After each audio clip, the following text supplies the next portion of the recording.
So hello everyone, welcome back to the transient analysis discussions. So today we are going to take another numerical where we have again both capacitors and inductors together. The switch is opened at t equals to 0 and we have to find here V1, V2, dV1 dt and dV2 dt. So in earlier classes and earlier numericals we have discussed about the currents. That means we have determined current I di dt, or we have determined current I1 I2, then di1 dt2 and di2 dt2. So today we're going to see what are the effects of the voltages during the transient analysis. So as you can see here, at t equals to 0 minus, that means before the switch is open, the circuit is this.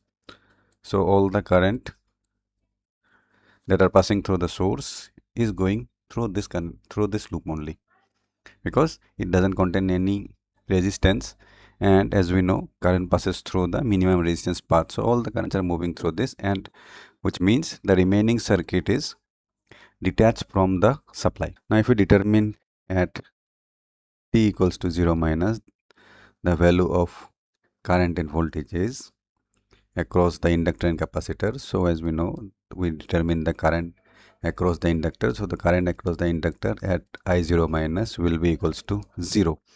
And if we see the voltage across the capacitor as 0 minus will be equals to, this voltage is also equals to V2. So V2 at 0 minus is 0 volt, right? So before switching, this is the condition. We have both the values as 0, right? Now let's see what will happen when we open the switch. So at t equals to 0, when I open the switch, I have kept the diagram here for easy access.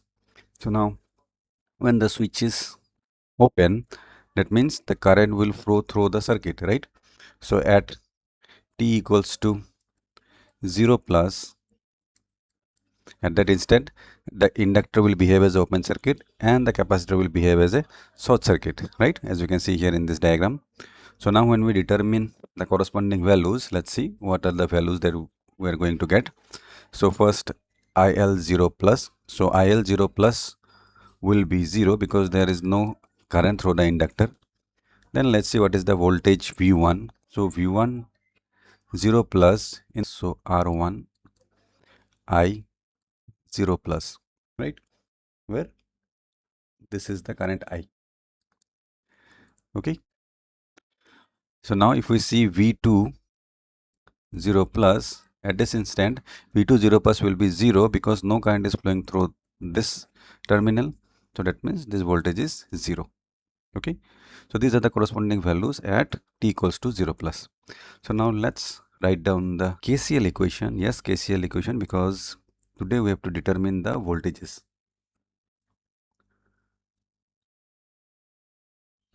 So writing the KCL equations at node 1. So let's see what will be the KCL equation. So this is the circuit. So here we have this 3 branches, and as we know we always consider the current is moving out, but in this case let us consider we'll be determine the current beforehand. So these are our current directions. Okay, so accordingly we're going to put down the equation. So let me just remove this. So let's write down the KCL equation. So now here we have current IT equals to this terminal we have V1 by R1. Then in the other terminal we have plus 1 by L integration of 0 to t V1 minus V2 dt, right? Because we know for inductor the current is given by 1 by L integration of V dt. Now we have to differentiate this in order to remove this integral sign.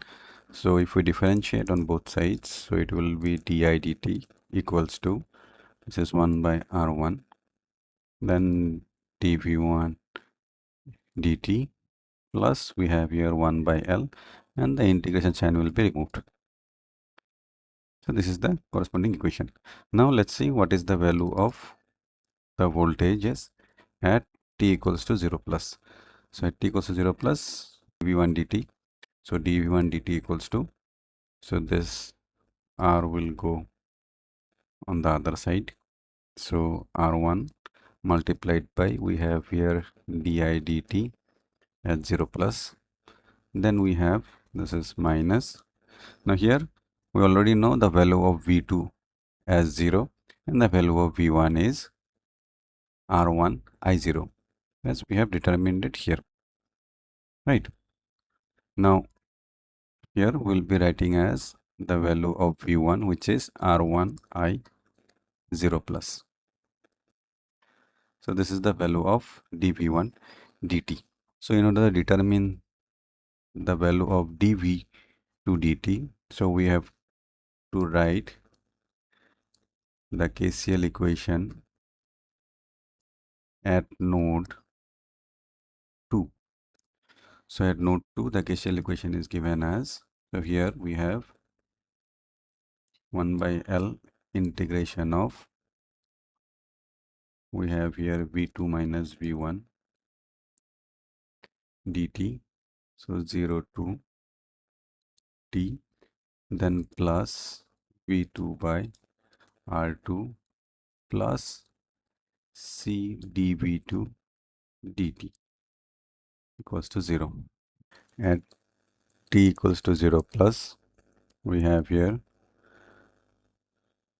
1 by L integration of 0 to 0 plus V2 minus V1 dt plus V2 by R2 at 0 plus we have C dV2 dt at 0 plus equals to 0. So now here, as we know, the value of V2 is 0 and this value is also 0. So what we are left with, dVt dt is equals to 0 plus is equals to 0. So these are the values corresponding to dV2 dt and dV1 dt, and correspondingly we have determined V1 and V2. So this is how we determine the solution for numericals of this pattern. So I hope you have understood the numerical and you'll be able to solve similar numericals. Do like, share and subscribe to our videos so that you don't miss any content, and always follow the playlist. Thank you for joining. Keep learning.